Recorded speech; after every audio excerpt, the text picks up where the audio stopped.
ഇടുക്കി ആർക്കൊപ്പം അഭിപ്രായ സർവേ ഇപ്പോൾ കഞ്ഞിക്കുഴിയിലാണുള്ളത്. ഇവിടുത്തെ വോട്ടർമാർക്ക് എന്താണ് പറയാനുള്ളത് എന്ന് നമുക്ക് നോക്കാം. ചേട്ടാ, ഇത്തവണ ഇടുക്കിയിലെ ആര് തിരഞ്ഞെടുത്ത് വരണമെന്നാണ് ആഗ്രഹിക്കുന്നത്?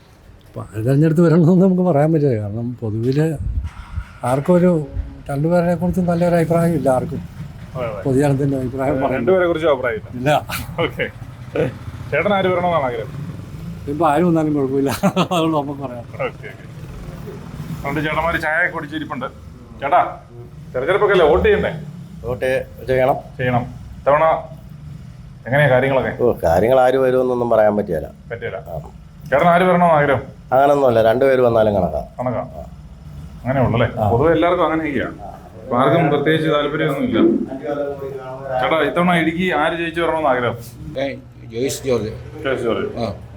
അതാണ് തീരുമാനം. വോട്ട് ചെയ്യണ്ടേ?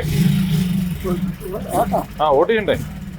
വോട്ട് ചെയ്യുന്നില്ല. അതിനെ പറ്റിയാ എന്തിനു ചെയ്യണ്ട പറ, നിങ്ങൾ പറ. എനിക്ക് ആരുടെ ഒരു രാഷ്ട്രീയ ബിസിനസ്സും വരത്തില്ല. ഒരുത്തോളം എനിക്ക് രാഷ്ട്രീയം അറിയത്തില്ല. 10-70 രൂപ എന്തിനു വോട്ട് ചെയ്യുന്ന പിടിച്ചോ. ഞാൻ ഇന്ത്യൻ പവനാണ്. ഒരു വോട്ട് നമുക്ക് മൗലിക അവകാശമുള്ളതാണ്. ആ മൗലിക രേഖപ്പെടുത്തും. ഞാൻ എന്ന് ഈ നാർക്ക് വേണ്ടി ചെയ്യുന്നത് ഞാൻ ഈ സാധനം വേണ്ടി വലിയ പിടിക്കും. ആ കേരള സാധിച്ച് അടച്ചില്ലേ ചെറുതൊഴിപ്പ് 1 രൂപ തന്നോ? 1 രൂപ നിങ്ങൾ പറയാൻ മറുപടി ആർക്കെങ്കിലും 1 രൂപ കൊടുക്കും. ഇലക്ഷൻ നടക്കട്ടെ. ഇലക്ഷൻ നടക്കുമ്പോൾ നമുക്ക് ചെയ്യാം. വോട്ട് ചെയ്യാതെ ഞാൻ ചെയ്യും. ടീൻ കുര്യാക്കോസ് കൈപ്പത്തി ചിഹ്നത്തിൽ ജയിക്കും. അത് കാരണം അദ്ദേഹത്തിൻ്റെ വികസന പ്രവർത്തനം അദ്ദേഹത്തിൻ്റെ മേഖലയെ അതുപോലെയായിരുന്നു. ജനങ്ങളുമായിട്ട് സാധാരണക്കാരുമായിട്ട് ബന്ധപ്പെടാനുള്ള അദ്ദേഹത്തിൻ്റെ ഒരു കഴിവുണ്ട്. പ്രത്യേകം മലയോര മേഖലയിൽ കയറി ഇറങ്ങാനും ഏതൊരു പാവപ്പെട്ടൻ്റെ മരണസമയത്തും പുള്ളി ഓടിയെത്തും. അതുപോലെ എല്ലാ കാര്യങ്ങളും ചെയ്തിട്ടുണ്ട്. സ്റ്റേറ്റ് ഹൈവേയുടെ ഒരുപാട് പദ്ധതികൾ പുള്ളി അദ്ദേഹം ചെയ്തിട്ടുണ്ട്. മൂന്നാർ ഹൈവേയുടെ അതുപോലുള്ള കഴിവുണ്ട് അദ്ദേഹത്തിന്. അദ്ദേഹം ചെയ്തിട്ടുണ്ട്.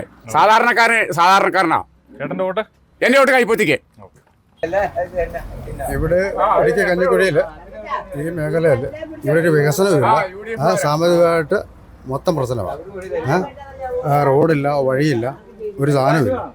പാവങ്ങൾക്ക് ഒരു സാധനവും ഈ സർക്കാരും തരുന്നില്ല, മറ്റേ സർക്കാരും തരുന്നില്ല, ഒരു സർക്കാരും തരുന്നില്ല. ആര് ജയിക്കണമെന്ന് പറഞ്ഞാൽ ഭരണം മാറി വരണമെന്നാണ് ഒരു അഭിപ്രായം. എങ്കിലല്ലേ മറ്റേ നമുക്ക് പാവപ്പെട്ടന് വല്ലതും കിട്ടത്തുള്ളൂ. കൂലിപ്പണിയിലും കിട്ടണ്ടേ? അപ്പൊ അങ്ങനെ സർവേ നോക്കുവാണെങ്കിൽ ഭരണം മാറി വരണം. അല്ലെങ്കിൽ നരേന്ദ്രമോദിയെ കൊണ്ടുവന്ന് ഇവിടെ ജയിപ്പിക്കണം.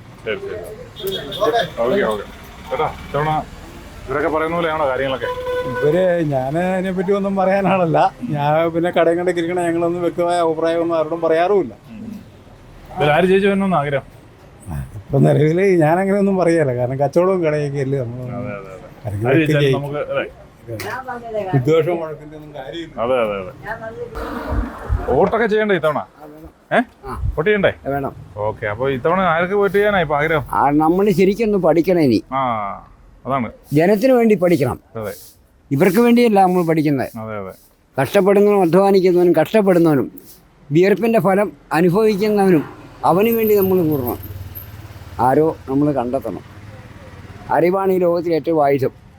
47, 53, 53, 24 77 വർഷമായിട്ട് പാർലമെൻറ്റ് കാണാൻ പറ്റാത്തവരാണ് CPM-കാർ.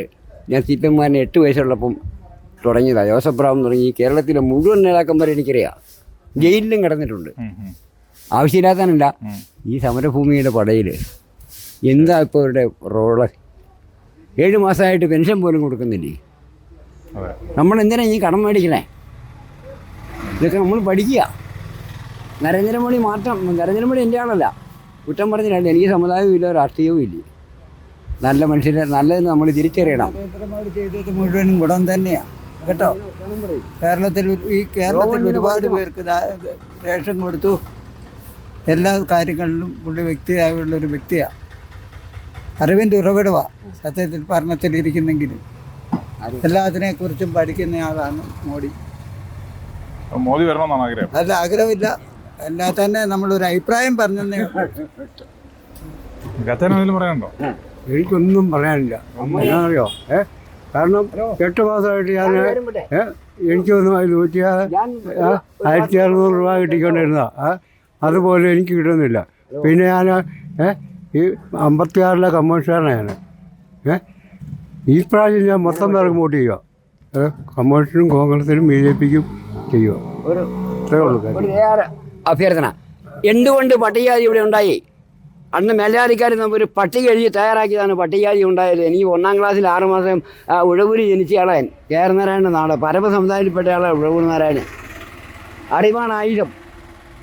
അങ്ങനെയാണ് പട്ടികജാതി, ഒരു പട്ടിക എഴുതാൻ പറഞ്ഞു. അപ്പോൾ ഉള്ളാടൻ, ഊരാടൻ, കണിയാൻ, പരവൻ, വേലനൊക്കെ ആയിട്ട് എഴുതി. അങ്ങനെയാണ് പട്ടികജാതി ഇവിടെ രൂപപ്പെട്ടത്. ഓക്കെ, നമസ്കാരം. നമസ്കാരം.